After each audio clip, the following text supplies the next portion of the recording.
My dear visual interlocutors, prepare yourselves for a verbal odyssey through the labyrinthine realm of dating advice, a landscape where the cacophony of opinions resonates like the rumbling of thunder in the Serengeti.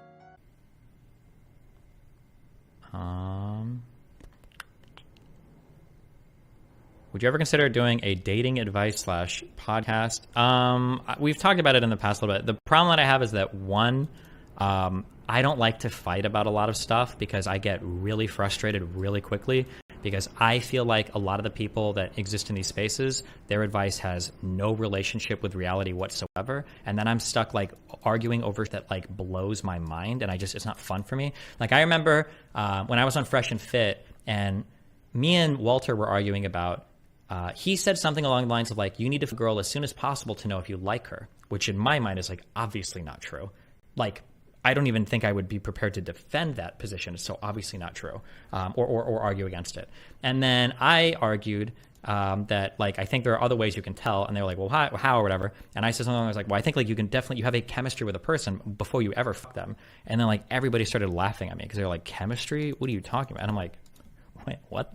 Wait, is this what? Yeah, but there's so many arguments. I'm picking on Fresh and Fit a lot, but like there's a lot of like these types of dating shows, PUA shows or whatever, where, you know what? Fuck, I need to stop simping for this guy.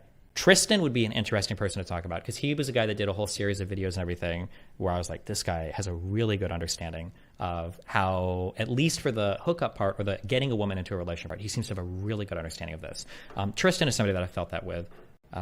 Andrew Tate, maybe. I don't think I've heard him seriously talk about relationship stuff, but yeah. But yeah, so one, I just don't enjoy arguing a lot in these spaces. It would be fun to argue with other people that I felt similarly had a lot of experience and knew a lot in these spaces. That was kind of why it was fun to talk with or argue with Brittany, although we didn't really argue much. But yeah, arguing with a lot of other experienced people, like I need to know that you've had a lot of hookup experience, you've had a lot of dating experience, you've had a lot of like relationships, like I want to know like the experience. Those people would be really fun to have discussions with. But they're few and far between, and I don't think people even care. I don't even know sometimes if people care about a lot of this stuff because it feels like when I look at the red pill stuff and everything, it feels like it's just become another like political vector. Like nobody in these spaces is actually looking for relationship advice or hookup advice because the advice isn't good. It doesn't work. I know that for a fact. Most of the red pill advice and even they've admitted it on shows when I'll go on and ask, like, you know that like shit you're saying can only apply to 1% of people, right? And they've even said, yeah, this probably only work for 1% of people, right? The idea that like if you cheat on a girl, it makes her more competitive. The idea that you have to be ultra masculine and never cry and never be vulnerable. Like the idea that yeah, like all these weird games, like this doesn't work for like 99% of people. You can get away with it if you're like top 1% and you're hitting way below your pay grade, right? Like I could go to a college and like spin, 4 or 5 girls based on my reputation and money, but like that's why they even look for relationships like that. But again, like I said, sorry. I mean, also when I say this, I'm going to sound like very like, oh, you think you're so much better than these advice than this other. And I do. So it's frustrating for me. But I mean, I'm sure they feel the same way about me. They say like, oh, obviously, blah blah. Your relationship just ended. So hey, who knows? Will you be staying on advice for the rest of your life? Maybe. I don't know. Unless I find something better. But this is like perfect for me. Oh. Destiny, our guide through this tumultuous terrain, bemoans the dearth of sage counsel in the tumultuous sea of romantic discourse, likening it to a hip-hop cipher where everyone spits verses, but few grasp the true essence of the rhythm. In the grand theater of digital advice, Destiny unveils the backstage drama of a discordant duet on a show called Fresh and Fit, where he faced off against the notion that compatibility should be deciphered like an ancient manuscript. It's a clash of intellectual gladiators, reminiscent of the Punic Wars, where the battleground is not Carthage, but the intricacies of modern relationships. Tristan and Andrew Tate emerge as gladiators in Destiny's mental arena, their swords of wisdom clashing in the colosseum of hookup culture and relationships. Destiny, the discerning maestro, acknowledges Tristan's sagacity in matters of romance, while Andrew Tate's views remain shrouded in uncertainty, a veritable cipher in the grand tapestry of relationship knowledge. First and foremost is the tapestry of his background, a Byzantine mosaic of experiences that includes martial arts prowess, championship victories, and a stint in the realms of reality television. Like a phoenix rising from the ashes, Tristan's journey through these disparate arenas becomes a fertile ground for speculation. Does his eclectic resume paint him as a polymath or a Renaissance soul, mastering the arts of combat and the theatrics of reality television with equal finesse? The angle of relationships adds another layer to the tapestry. Tristan's insights into hookup culture and relationships, often disseminated through digital platforms, beckon the curious minds to ponder the authenticity and efficacy of his advice. Is he a modern-day Cyrano, articulating the nuances of love and connection, or a provocator stirring the cauldron of controversy to capture the gaze of the digital amphitheater? As we delve into the caverns of financial wisdom, Tristan's associations brings forth questions of wealth management and financial acumen.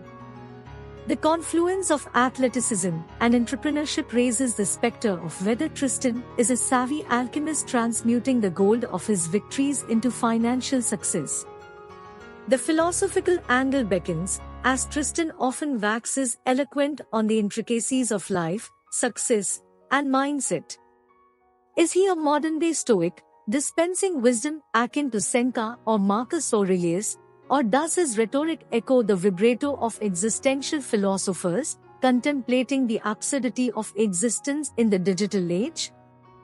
For Destiny, the pursuit of intellectual stimulation is a perpetual odyssey, a quest for the elixir of meaningful dialogue that nourishes the intellect. A dating show, with its often formulaic and scripted nature, resembles a prosaic sonnet in the grand tapestry of Destiny's mental symphony, a predictable rhythm that fails to orchestrate the complexities of his cognitive opus. The tempest of dating shows, with its contrived drama and oft-rehearsed conflicts, stands in stark contrast to the cerebral temerity Destiny seeks. It's a far cry from the intellectual jousts and philosophical parleys that stimulate his formidable mental faculties. Destiny, a digital Socrates, craves the dialectical discourse that sharpens the intellect, a feast of ideas that satiates his voracious appetite for intellectual engagement. The intellectual non-stimulation of a dating show, in Destiny's discerning eyes, lies not in the subject matter itself but in the tendency of such shows to prioritize sensationalism over substance. It's a world where genuine dialogue becomes ensnared in the web of contrivance, and the pursuit of intellectual enlightenment is overshadowed by the spectacle of emotional theatrics. Moreover, Destiny's skepticism is fueled by the commodification of personal relationships on such shows, reducing the profound nuances of human connection to mere entertainment fodder. In the crucible of intellectual scrutiny, these shows seem more like a masquerade ball than a genuine exploration of the intricate dance between hearts and minds. In the grand tapestry of Destiny's cognitive cathedral, a dating show is a pale fresco, a mere dalliance in the realm of intellectual expanse. The staccato rhythm of contrived romantic encounters lacks the melodic complexity that resonates with Destiny's intellectual palate. It's a discordant note in the symphony of his intellectual pursuits, an arena where the clash of ideas is sacrificed on the altar of sensationalism. Our sagacious guide directs his ire towards the red pill ideology, a philosophical Pandora's box that, in his eyes, offers advice applicable to a select few, leaving the majority adrift in a sea of impractical aphorisms. It's a critique akin to challenging the relevance of Shakespearean soliloquies in a world obsessed with haiku. Destiny, aware of the potential condescension inherent in his musings, acknowledges the subjective nature of his views.